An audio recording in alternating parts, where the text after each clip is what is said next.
வணக்கம். இருந்தாலும் எவ்வளவோ தமாஸ் பேசுறேன், எவ்வளவோ நகைச்சுவை செய்யறேன், எவ்வளவோ செய்யறேன், எவ்வளவோ ஆடுறேன், எவ்வளவோ பாடுறேன். ஆனா எங்கிட்ட மரியாதை விஷயம் அதை கழுத்து கூட கொடுத்தான். என்னாத்தியா தண்ணி பாட்டு கம்மனுறா. அதனால இருந்தாலும் தெய்வீக திருச்சபை என்னடி பணிந்த காரணத்தால் திக்கெட்டும் திசை நான்கும் என் அருள் பெற்று அதை காட்டிலும்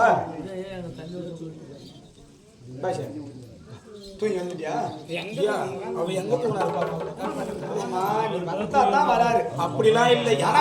எல்லாரும் பொதுவானவர் அவரு. கங்காணதான் கட்டிக்கிறாரு. நீ வந்தா தான் கோயில் இடத்துக்கு வராது. என்ன அவங்களுக்கு தெரியும். என்ன பெத்த தகவலுக்கு அப்புறம் இவங்கதான் எனக்கு அப்பா தெரிஞ்சுக்க முதல்ல. ஆமா அரியா பிள்ளைல கூட நம்மள அந்த மாதிரி பெரிய மனுஷர் நம்ப முறதுல சிக்கன் அப்படி அடிச்சு என்ன இப்படி பேசுற? தப்பு தப்பா கெட்ட வார்த்தை பேசாத. எனக்கு பிடிக்கிறது இல்ல அந்த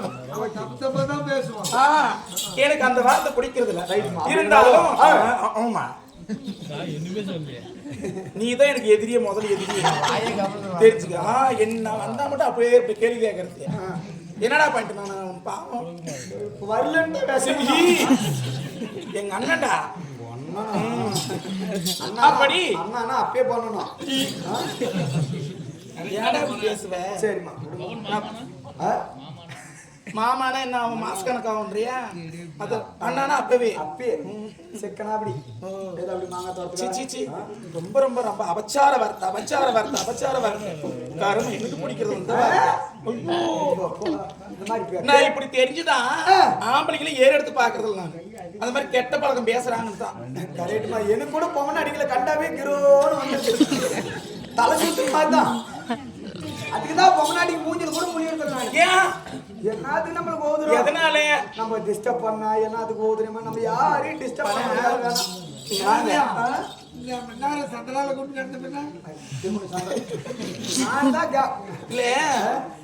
கூத்தியாரு வைக்காதவங்க கூட தெரிஞ்சுக்காதவங்க கூட தானே தோணு சொன்னப்பாரு.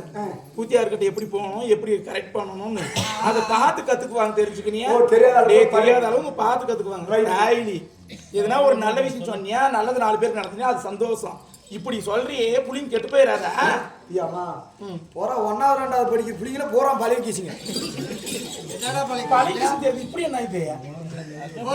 போன் பேசி ஓ அது இப்படி வை இப்படி இப்படின்ற இப்படி இப்படி பார்த்துதான் சரி. இருந்தாலும் தெய்வீக திருச்சபை அடியால் வரக்கூடிய நேரம் நான் யாரு, எந்த நாட்டை சேர்ந்தவர், யாருடைய மனைவி, பெயர் என்ன, விளக்கம் தேவைதான் தெரியும் சொல்றேன்.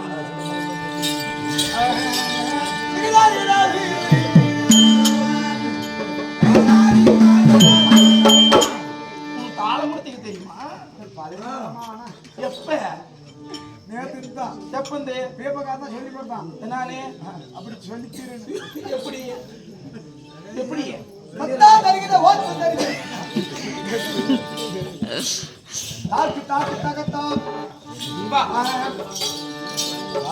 என்ன நாடு இது?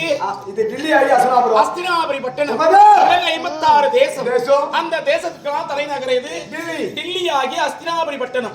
இது ஜெகத்தோடு சீரும் சிறப்பும் செம்மையுமாக ஆண்டு வரக்கூடிய மன்னர் துரியோதனன். அவருக்கு மனைவி என்னுடைய பேர் தான் பான்மதி. பான்மதி என்று சொல்லிவிட்டாலும் இன்று நாளில் ஏன் வந்திருக்கிறேன்? நான் ஏன் வந்திருக்கிறேன்? அடி பெருமைதான் மிகுந்த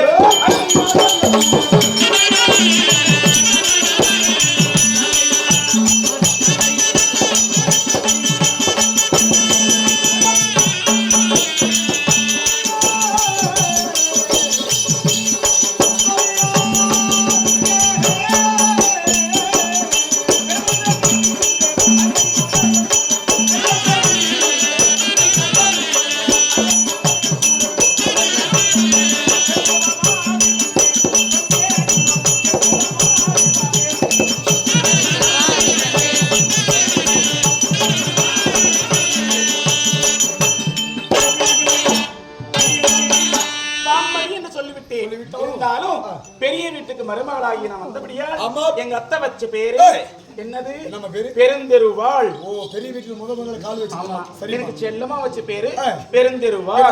எங்க அத்தை வச்ச பேரு. இது பான்மதினு எங்க அப்பா முட்டார் வச்சு பேரு. உண்மைதான்.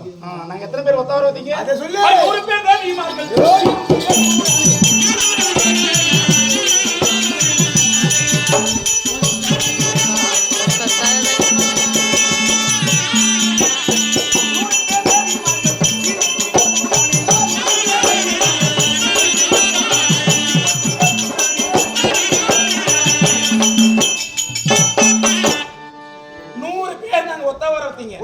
எத்தனை பேரு? 100 பேரு. சண்டை இல்ல, சச்சரவு இல்ல, எல்லா வீட்லயும் 2 பேர் இருந்தாவே சண்டை வந்துரும். என் பேச்சுக்கோ என் வார்த்தைக்கு மதிப்பும் மரியாதையும் கொடுத்து இன்ன வரலையும் எனக்கோ பிள்ளைங்க 60 பிள்ளைங்க. 60 பிள்ளைடா. 60 பிள்ளையா? சண்டியமா இப்படி பாக்குறான். ஏப்பா 60 பிள்ளை இப்படி பார்த்து கல்லு மறிக்குது 60ன்றேமா? இதுதான் கேளு வாங்க.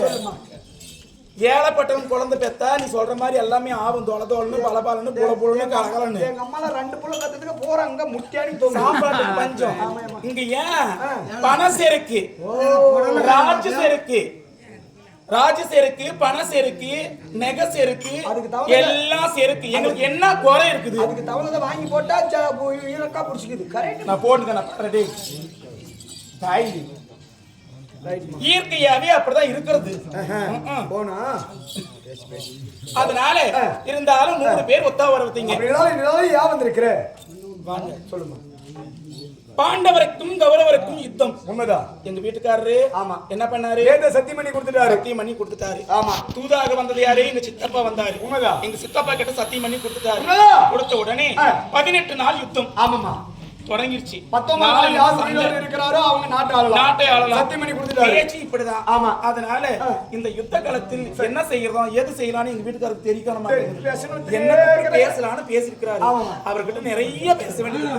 இன்னைக்கு நிறைய பேசணும், உட்கார்ந்து பேசணும். அப்பதான் அந்த குடும்பம் உருப்படும். ஒரு ஆம்பளையும் ஒரு பொம்பளையும் எவ்வளவு சண்டந்தாலையும் தனியா உட்கார்ந்து கணவன் மனைவியும் உட்கார்ந்து பேசினா தீராத பிரச்சனையே கிடையாது. ஆமாமா. இதுல நிறைய ஆம்பளையும் புரிஞ்சுக்கிறது இல்ல, நிறைய பொம்பளையும் புரிஞ்சுக்கிறது. உட்கார்ந்து பேசினா எல்லாம் தீர்ந்து போயிருக்கு. ஆட்டு பூட்டில அவட எல்லாம் கத்தியா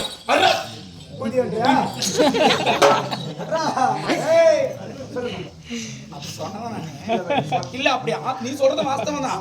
அப்படியே கோபத்துல பேசினா எல்லாம் கோபத்துல தான் முடியும். இருந்தாலும் கணவரை பார்த்து வேண்டும். தங்கை மாதிரி சீக்கிரம் கூட்ட நிறைய